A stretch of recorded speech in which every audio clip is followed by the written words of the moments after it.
आणि स्वागत आहे आपल्या सर्वांचे आपल्या गोल्ड अँड सिल्वर इन्व्हेस्टमेंटच्या डे 7मध्ये. आणि ह्या व्हिडिओमध्ये आपण जाणून घेणार आहोत की गोल्ड आणि सिल्वरमध्ये आपण म्युच्युअल फंड आणि ETF च्या माध्यमातून कशा प्रकारे गुंतवणूक करू शकतो आहे. तर चला आता स्टेप बाय स्टेप आपण सुरुवात करूया.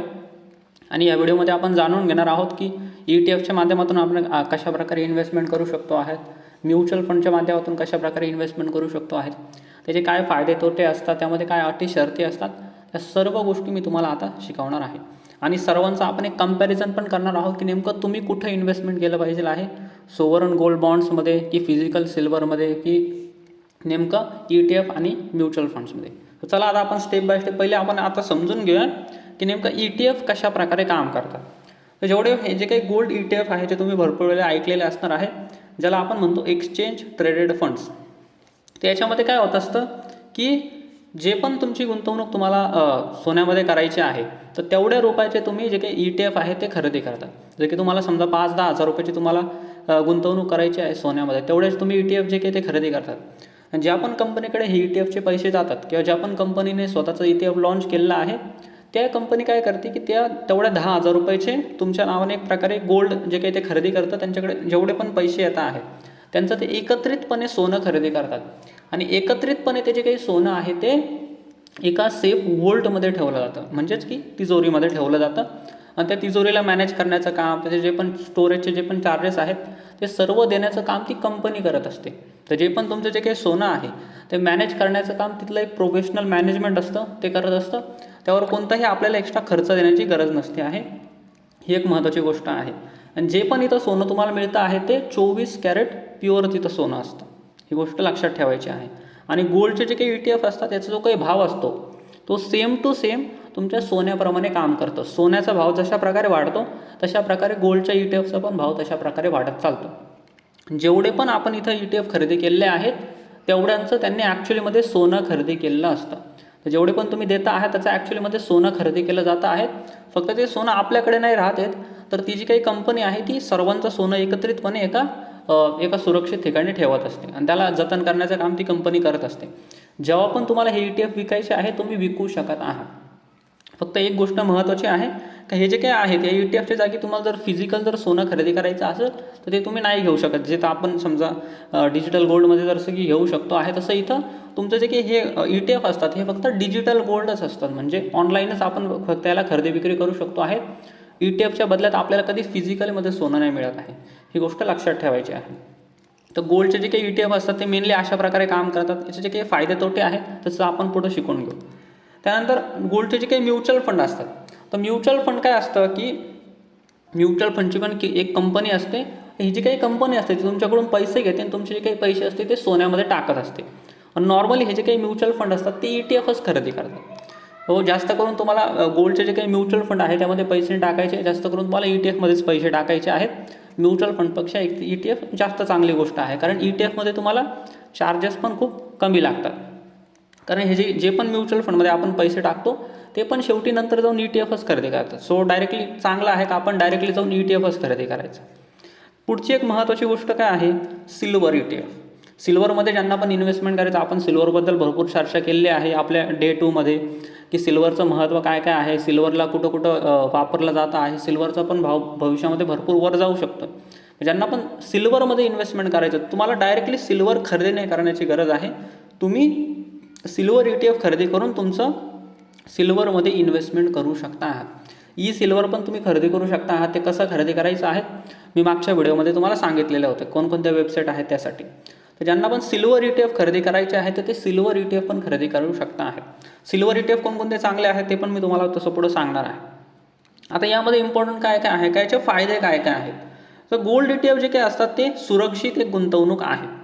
कारण जेवढे पण गोल्ड ETF आहे किंवा जेवढे पण सिल्वर ETF आहेत हे सर्व सेबीच्या निगराणीखाली चालवले असतात. म्हणून याच्यामध्ये आपल्याला सुरक्षितता भरपूर असते की आपले जे काही पैसे आहेत ते एक प्रकारे सेफ आहेत. कारण जेवढे पण हे ETF चालू आहेत हे सर्व सेबीच्या नियमांनुसार चालत असतात. सो आपल्यासाठी ती एक महत्त्वाची सेफ्टी आहे. दुसरी गोष्ट काय आहे की जे पण तुमचं सोनं इथं खरेदी केलं जातं आहे ते 100% प्युअर गोल्ड असतं इथं. ही इम्पॉर्टंट गोष्ट आहे. 24 कॅरेट तुमचं प्युअर गोल्ड असतं. आपल्याला कोणतंही 22 कॅरेट किंवा 18 कॅरेटचं तिथं सोनं नाही ठेवलं जाते, पूर्ण 24 कॅरेटचं सोनं असतं. आणि याच्यामध्ये खरेदी विक्री करणं खूप जास्त सोपं असतं. आता याच्यामध्ये खरेदी विक्री कसं करायचं आहे मी तुम्हाला लाईव्ह मार्केटमध्ये खरेदी विक्री पण पुढं करून दाखवणार, त्यावर अजून एक व्हिडिओ येईल आपला तसं. त्यानंतर याच्यामध्ये खर्च पण तुम्हाला सगळ्यात जास्त कमी लागतो. जसं की तुम्ही जर फिजिकल जर सोनं जर खरेदी केले, यामध्ये तुम्हाला मेकिंग चार्जेस द्यावे लागतात, वरतून तुम्हाला GST द्यावा लागतो, भरपूर साऱ्या तुम्हाला चार्जेस द्यावे लागतात. 10-15 हजार रुपये आपले एक्स्ट्रा चालले जातात या सर्व गोष्टींमध्ये. तसं ETF तुम्हाला कोणताही खर्च देण्याची गरज नाही, कारण तुम्हाला इथं कोणतेही मेकिंग चार्जेसने लागत आहे. आणि सगळ्यात महत्त्वाची गोष्ट म्हणजे गोल्डचे ETF खरेदी करताना तुम्हाला कोणताही GST पण नाही द्यावा लागत आहे. आता नॉर्मली तुम्हाला 3% GST द्यावा लागतो. तुम्ही जर फिजिकली जर सोनं खरेदी केलं तुम्हाला 3% GST द्यावा लागतो. इव्हन तुम्ही डिजिटल गोल्ड जरी खरेदी केलं फोनपे गुगल पेवरून, तिथं सुद्धा तुम्हाला 3% GST द्यावा लागतो. पण ETF तुम्हाला कोणताही GST देण्याची गरज नाही. तर तिथं सुद्धा आपले भरपूर पैसे वाचून जातात. म्हणजे खूप कमी खर्चामध्ये आपण ETF इझिली खरेदी करू शकतो आहे. 5वी महत्त्वाची गोष्ट काय आहे की याच्यामध्ये तुम्ही कमी गुंतवणूक सुद्धा करू शकता आहात. म्हणजे किती पण छोट्या गुंतवणुकीपासून पण तुम्ही सुरुवात करू शकता आहात. जसं की तुमच्याकडे 10 रुपये आहे, 20 रुपये आहे, याचे पण मी तुम्हाला असे ETF सांगणार आहे. काही ETFचे भाव 50 रुपये किंवा 100 रुपये आहे. तर 50-100 रुपयामध्ये पण तुम्ही सोन्यामध्ये पैसे टाकू शकता आहेत किंवा चांदीमध्ये तुम्ही पैसे टाकू शकता. हा एक खूप महत्त्वाचा फायदा असतो ETF. आपण जर फिजिकल जर सोनं खरेदी करायला गेलो तर तो फायदा आपल्याला तसं मिळत नाही, आपल्याकडे जास्त पैसे असावे लागतात. तसेच तुम्ही 50-100 रुपयापासून पण इन्व्हेस्टमेंट करू शकता. 6वी एक महत्त्वाची गोष्ट काय आहे की डीमॅट अकाउंटमध्ये तुमचे जे काही ETF असतात ते एकदम सुरक्षित असतात. उद्या जर एखादी कंपनी जर काही क्लोज झाली, काही झालं, तरी पण तुमचे जे काही ETF आहेत ते सेबीच्या निगराणीखाली आहेत. म्हणून तुमचे जे काही ETF असतात ते नेहमी इथं सेफ असतात. आणि हे जे काही ETF आहेत तुम्हाला जेव्हा पण पैसे पाहिजे असतील तुम्ही विकू शकता आहात आणि आपले पैसे इझिली तुम्ही घेऊ शकता आहात. प्रत्येक ETF तुम्हाला एक चांगली लिक्विडिटी मिळते. कोणते बेस्ट ETF आहेत ते पण मी तुम्हाला शेवटी सांगणार आहे. तसं आता यामध्ये एक तोटे किंवा आपण एक लिमिटेशन जर म्हटलं तर एक गोष्ट आहे का तुम्हाला याच्यासाठी डीमॅट अकाउंट पाहिजे असतं. जे आपण व्यक्तीला खरेदी करायचं आहे तर डीमॅट अकाउंट तुम्हाला ओपन करावं लागतं. दुसरी एक गोष्ट आहे की याच्यामध्ये तुम्हाला ॲन्युअल चार्जेस लागतात. म्हणजे देखील छोटे असतात, खूप जास्त नाही, पण तरी पण 0.5% आहे किंवा 0.30% आहे, एवढे तुम्हाला ॲन्युअल चार्जेस लागतात. ही गोष्ट लक्षात ठेवायची. म्हणजे दरवर्षी तुम्हाला 0.5% त्यावर चार्जेस द्यावे लागतात ETFवर.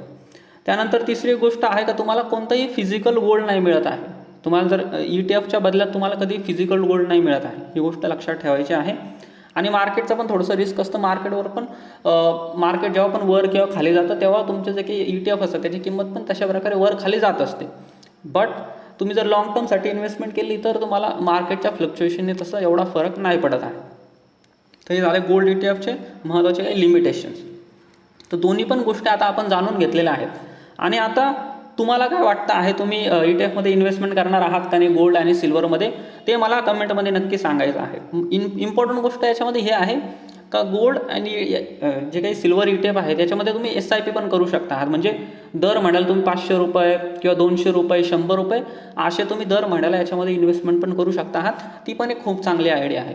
तुमच्यापैकी कोणी ऑलरेडी गोल्ड किंवा सिल्वरमध्ये काही इन्व्हेस्टमेंट करता आहे का किंवा SIP करता आहे का, ते पण मला चॅटबॉक्समध्ये नक्की सांगायचं नाही. व्हिडिओला जर लाईक केलं नसेल तर लाईक पटकन करून टाका. आता आपण बघू इथं पुढं की नेमकं आपण इन्व्हेस्टमेंटचं प्लॅनिंग कशा प्रकारे करायचं आहे.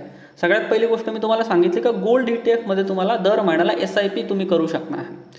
200 रुपये 500 रुपये तुम्ही दर महिन्याला टाकू शकता आहात. कारण जे काही आपले पैसे आहेत ते इथं सेफ राहणार आहेत. सो तुम्ही सेफली इथं SIP करू शकता आहात दर महिन्याला. SIP कसं करायचं आहे ते मी तुम्हाला पुढच्या व्हिडिओमध्ये सांगणार आहे. लाईव्ह मार्केटमध्ये मी तुम्हाला करून दाखवणार आहे. दुसरी गोष्ट काय की तुमचा जो काही पोर्टफोलिओ आहे, जो पण तुमचा पोर्टफोलिओ आहे त्याच्यात 10 ते 15% नेहमी गोल्ड आणि सिल्वर ETFमध्ये असला पाहिजे आहे. जेणेकरून की तुमचे जे काही पैसे आहेत ते नेहमी सेफ राहणार आहेत आणि तुमचा जो काही पोर्टफोलिओ आहे तो एक प्रकारे बॅलन्स राहतो. समजा मार्केटने जर कधी रिटर्न नाही दिले तर तुमचं गोल्ड आणि सिल्वर रिटर्न देतं. जसं की मागच्या 1 वर्षापासून शेअर मार्केट जास्त वर नाही गेलेलं आहे, पण गोल्ड आणि सिल्वर भरपूर वर गेलेलं आहे. तर त्या गोष्टीसाठी तुमच्या पोर्टफोलिओमध्ये कमीत कमी 10 ते 15% भाग जो काही तो गोल्ड आणि सिल्वरमध्ये नेहमी असला पाहिजे आहे. तिसरी गोष्ट काय का तुम्हाला याच्यासाठी लॉंग टर्मसाठी इन्व्हेस्टमेंट करायचं आहे. 3 ते 5 वर्षासाठी तुम्हाला नॉर्मली गुंतवणूक करायची आहे. 1-2 वर्षांसाठी आपण गुंतवणूक करून गोल्ड किंवा सिल्वरमध्ये खूप जास्त रिटर्न्स नाही मिळत आहे. अजून एक महत्त्वाची गोष्ट काय, जेव्हा पण भाव कमी असतात तेव्हा तुम्हाला खूप मोठी एक संधी असते की तुम्ही लमसम इन्व्हेस्टमेंट करू शकता. SIP तर आपल्याला करायची 200-500 रुपये दर महिन्याला, पण जेव्हा पण मार्केट खाली आलेलं आहे, म्हणजे जेव्हा पण गोल्ड आणि सिल्वरचे भाव खाली आलेले तुम्हाला दिसत आहेत, तेव्हा तुम्ही जास्त यामध्ये पैसे टाकू शकता. म्हणजे तुम्ही लमसम इन्व्हेस्टमेंट करू शकता. 10,000 रुपये, 20,000 रुपये, 50,000 रुपये तुमच्याकडे जेवढे पण तुम्हाला टाकायचे आहे तुम्ही टाकू शकता आहात ॲज अ लमसम. कारण त्या टाईमला तुम्हाला सोनं आणि चांदी खूप स्वस्तामध्ये मिळत असते. आणि असा जो काही टाईम आहे तो भरपूर वेळेला आपल्याकडे संधी येते. आपल्याला फक्त थोडं लक्ष ठेवायचं आहे कधी आपल्याला कमी किमतीमध्ये सोनं मिळतं आहे. ज्या पण दिवशी सोनं एका दिवसामध्ये 2-3 टक्क्यांनी खाली आलेलं आहे त्या दिवशी तुम्ही सोनं आरामशीर खरेदी करू शकता आहात. 10-20,000 रुपये, 50,000 रुपयाचे एकखट्टे. आणि ती जी काही गोष्ट आहे तुम्हाला खूप जास्त फायदा देते लाँग टर्ममध्ये. अजून 2-3 गोष्टी महत्त्वाच्या काय आपल्या इन्व्हेस्टमेंटच्या प्लॅनिंगमध्ये, की थोडीशी जी काही रक्कम आहे तुम्ही सिल्वर ETF मध्ये पण टाकू शकता आहात. कारण चांदीचा पण वापर भरपूर साऱ्या ठिकाणी होतो आहे, मी तुम्हाला ऑलरेडी सांगितलं आहे. सो थोडा जो काही पैसा आहे आपल्याला सिल्वर ETF मध्ये पण नक्की ठेवायचा आहे.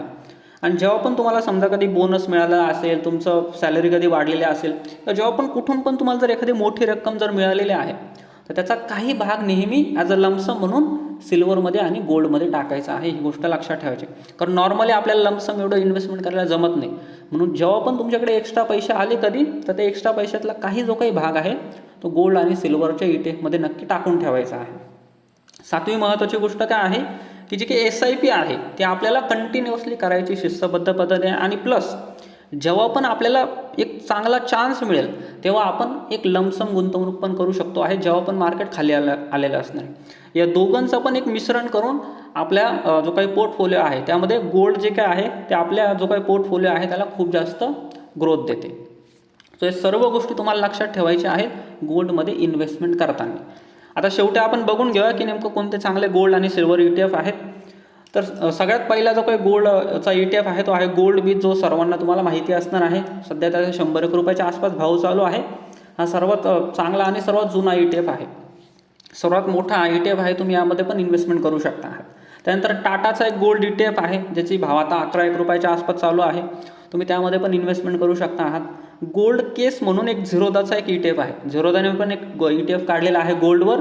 19 रुपयाच्या आसपास त्याचा आता भाव चालू आहे. तुम्हाला जेवढे पण खरेदी करायचे आहे तुम्ही करू शकता आहात. ही तिन्ही पण ETF आहे, याच्यापैकी कोणता पण जो पण तुम्हाला चांगला वाटतो आहे तुम्ही खरेदी करू शकता. तिन्ही पण जे काही ETF असतात ते नॉर्मली सेम काम करतात. गोल्डच्या ETF मध्ये खूप जास्त फरक पडत नाही, पण तरी पण जर तुम्हाला जो पण चांगला वाटतो आहे तुम्ही खरेदी करू शकता. सिल्वरमध्ये तुमच्याकडे सिल्वर बीज आहे, त्यानंतर सिल्वर केस आहे झिरोदाचा जो 15 रुपयाला आहे. आणि SBIचा पण एक सिल्वरचा ETF आहे जो 146 रुपयाला आहे.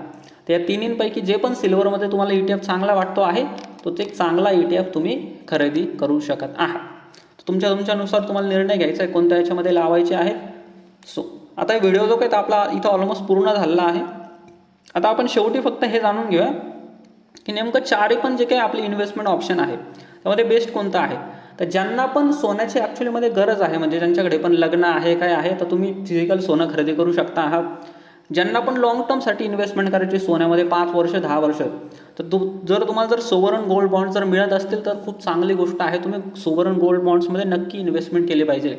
फक्त एकदा खरेदी करताना तुम्ही काळजी घ्यायची की तुम्हाला खूप जास्त मोठ्या रेटने नाही मिळत आहे ना, तर योग्य त्या रेटने तुम्हाला मिळाले तर सोवरन गोल्ड बॉन्ड्स सगळ्यात बेस्ट इन्व्हेस्टमेंट आहे गोल्डमध्ये.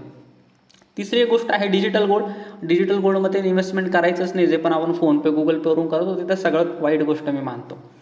चौथी एक गोष्ट आहे सर्वात बेस्ट, ते म्हणजे गोल्ड ETF. ज्यांना पण सोवरन गोल्ड बॉन्ड समजा तुम्हाला नाही मिळत आहे किंवा तुम्हाला जर कमी इन्व्हेस्टमेंट करायची आहे तर तुम्ही गोल्ड ETF मध्ये इन्व्हेस्टमेंट करू शकता. गोल्ड ETF मध्ये तुम्हाला सर्वात जास्त लिक्विडिटी असते, कारण गोल्ड ETF तुम्ही कधी पण खरेदी विक्री करू शकता आहात, कधी पण आपले पैसे घेऊ शकता. तुम्हाला चारपैकी एक जो काही प्रकार आहे तो तुमच्यापर्यंत ठरवायचा आहे.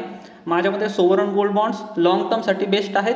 आणि ज्यांना पण लगेच जर समजा सेफ्टी जास्त लिक्विडिटी जर पाहिजे असणार आहे त्यांच्यासाठी गोल्ड ETF सर्वात बेस्ट आहे खरेदी करण्यासाठी. दोन्ही पण तुम्हाला तुमच्या याच्यामध्ये ठेवायचे आहेत.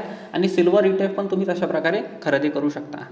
चारपैकी जे पण तुम्हाला खरेदी करायचं आहे तुम्ही नक्की खरेदी करू शकता आहात. तुम्ही कशामध्ये किती इन्व्हेस्टमेंट करणार आहे ते पण मला चॅटबॉक्समध्ये नक्की सांगायचं आहे. याच्यामध्ये खरेदी विक्री कसं करायचं आहे ते मी तुम्हाला लाईव्ह मार्केटमध्ये करून दाखवणार आहे. त्यावर पण आपला एक व्हिडिओ जो काही तो येणार आहे. So let's go. आता आपण हा जो काही व्हिडिओ आहे आपला पूर्ण झालेला आहे. भेटूया आपण पुढच्या व्हिडिओमध्ये. अजून जर तुम्ही व्हिडिओला लाईक केलं नसेल तर लाईक नक्की करा. कमेंट नक्की करा की तुम्ही सिल्वरमध्ये किती इन्व्हेस्टमेंट करणार आहात किंवा गोल्डमध्ये किती इन्व्हेस्टमेंट करणार आहात. तर पुढच्या व्हिडिओमध्ये आपण जाणून घेणार आहोत की नेमकं गोल्ड आणि सिल्वरच्या प्राईस मुवमेंट्स कशा प्रकारे होतात, कशा प्रकारे कधी भाव वर जातो, कधी भाव कमी होतो, जेणेकरून की तुम्ही कमीत कमी भावामध्ये कशा प्रकारे गोल्ड आणि सिल्वर खरेदी करू शकतो. तर 8व्या भागामध्ये आपण ती गोष्ट शिकून घेणार आहोत. आता आपण व्हिडिओला इथं एंड करूया. भेटू आपण पुढच्या व्हिडिओमध्ये. धन्यवाद.